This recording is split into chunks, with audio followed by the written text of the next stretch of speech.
mighty hot under these lights. I'm like an old minister in the South. Oh Lord, I gotta sweat today. So let me start by asking you something. Are you having a good day? A good year? A good life?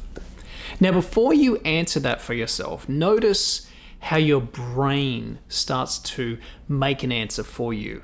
What you're actually doing right there is making meaning in your life. I've asked you a question which forces your brain to look for proof in some way.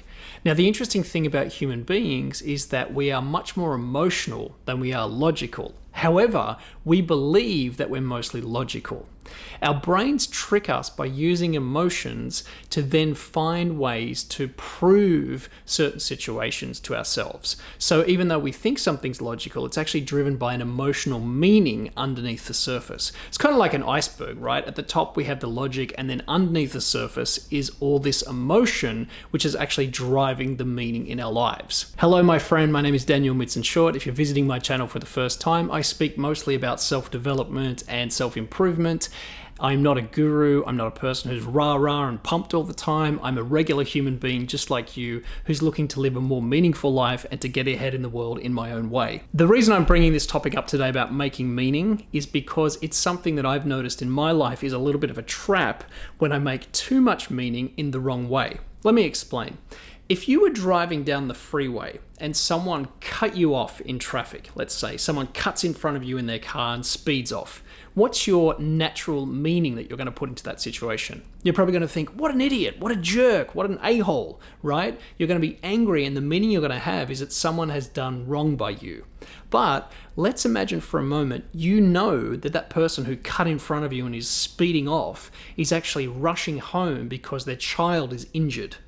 Does that change the meaning? Does that change the way you feel in that moment? You're probably going to be a little bit more considerate, a little bit more accommodating, and you're not going to get annoyed and offended by the situation. That's an example of how different meaning in our life can have a different emotional impact, and as a result can change the way that we actually experience the world and live our lives. One of the things that I have noticed in myself and also in people around me is there are different ways that we tend to make meaning. Often we learn these from just being part of the culture that we're in, the family and the peer group that we're part of, and we use these meaning-making devices or rubrics or whatever you want to call them, ways of thinking and actually feeling, and we let them dictate how we're living our life versus us actually choosing the meaning that we want to have. And in this video today, I want to share those three different ways that we tend to make meaning that will help you to maybe clarify a little bit and see when you're falling into the trap and maybe leading yourself down an emotional path that you don't need to be. So the first way that we make meaning in our lives is by overcomparing or comparisonitis.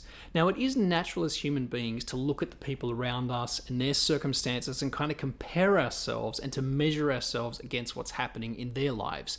The problem is that no matter what situation you find yourself in, you can always find someone who's doing better or has a more lucky situation. Something in their life is doing better than your life is, and you compare yourself unfavorably. I actually created a whole video just around this topic of comparison and the way that it is actually impossible in our lives. There's no way that you can actually logically compare yourself to another person because their life is so unique compared to yours that you can't actually balance the two against each other. But very often, let's say you have a family member, maybe a brother or a sister or a cousin or something like that, and you might compare yourself unfavorably or maybe favorably to them. That is actually a trap that we fall into. When we look at other people's lives and we compare ourselves unfavorably, we are making meaning that is actually having a negative emotional effect on us. This is also a trap in the world of social media, and it's something that I've had to learn for myself, is not to look at other people's social media and the highlight reel that they've created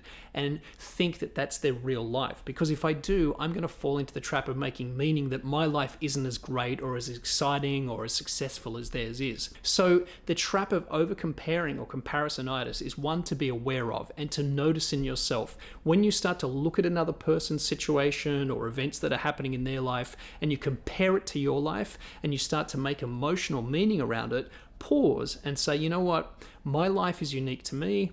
It's not the same situation. I'm on my own journey and my own path, and there's no need to make meaning here that is going to make me feel bad about myself. The next way that we make meaning in our lives is what I call allness. And the idea here is that we use words like always or never.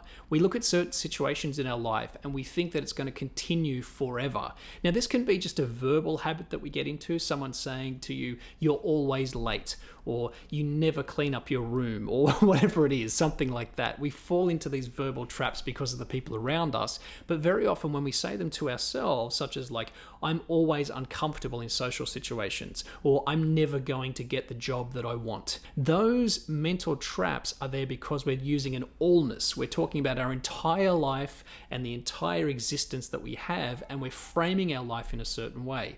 As you can imagine, by doing that, you're making meaning that isn't helping you in any way. It's a mental trap that we fall into.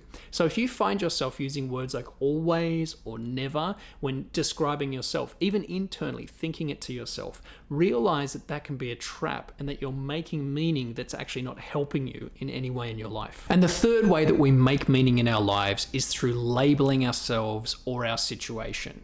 Now, this is a pretty common one. You might have heard the idea of self-talk or, identity and things like that. No matter who you are and what your life circumstance is, you have certain views about yourself, ways of seeing yourself, and they can become limiting if you're not careful. You might say things like, I'm shy, or I'm not athletic, or I'm always nervous, or I don't know what I'm doing in my life. Those kind of labels that you add to yourself, they're not completely true, but they're a sort of like a shortcut that we have mentally that we choose to have for ourselves that create an identity. Very often they can be pushed onto us by people around us saying, you're shy, or you're lazy, or whatever it is, and we choose to adopt them for ourselves.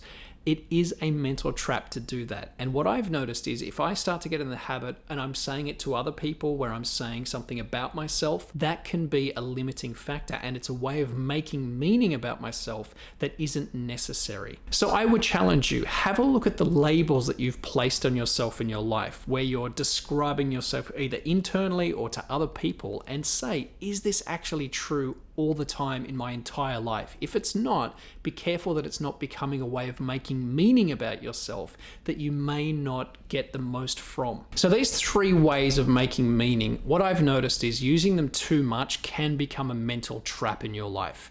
Of course, we want to have a meaningful life. We want to have a big overarching purpose or goal, something that's driving our lives.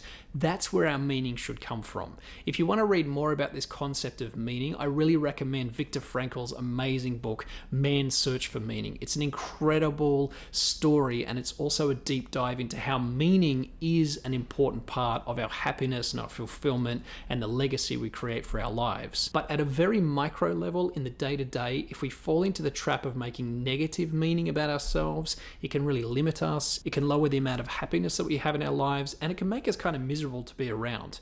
So I would challenge you, the next time you find yourself falling into that emotional trap of making meaning, think to yourself, is this actually necessary? Can I just let go of the meaning and stay neutral in this situation, focus on the bigger purpose in my life, the bigger meaning, the thing I'm trying to be or to do or to have or to contribute to the world, and let that kind of meaning be your guide, rather than the trivial menial meaning that we can fall into at certain times. Hopefully these ideas have been valuable for you today. If you like this video, please leave a like.